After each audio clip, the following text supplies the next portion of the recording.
their spouses. Oh, good. Because it's interesting that you brought that up, because as I read through the novel, and of course I read through it many, many times because I'm a perfectionist and I want to make sure everything was, just the way I wanted it to be. And I thought, oh my gosh, here these men are supporting their spouses. And I thought, well, you know what? My husband supported me with I mean, I quit a job. We just bought a new home. Our daughters were 4 and 8, and he prepared breakfast and took them to school. And many times he had to pick them up from school. And he was like, I just want you to do this. This is something you want to do. So I still have a very supportive husband. Very good. And of course, in view of that, do you think that this novel might send a message perhaps to some of our men?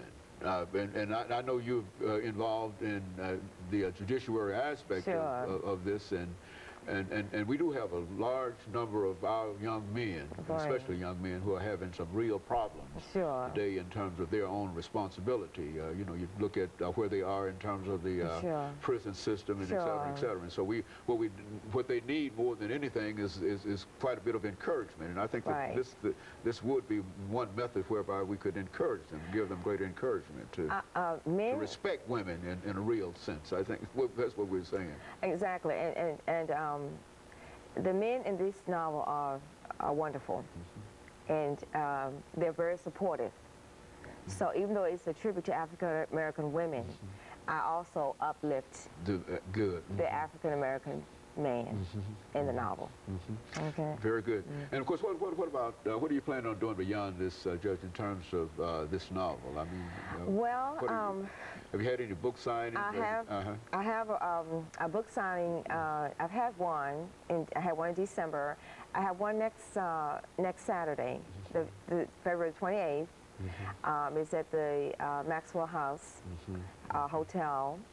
And I belong to a group, the Lake Joms. They're sponsoring this. I'll be one of the speakers also. The guest speaker is attorney Cheryl Cashin. Okay. And she's also written a novel, The Agitator's Daughter. And it's a luncheon, and after the luncheon, we will both be signing our novels.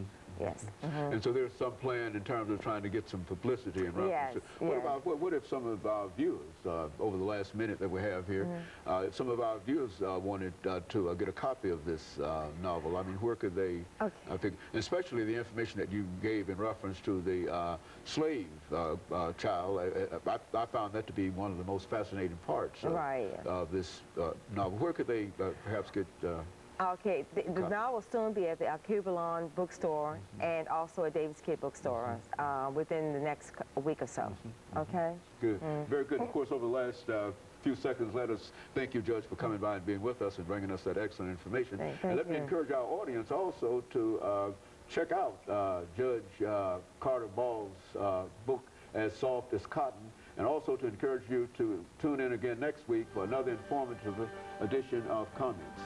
Thank you and good morning.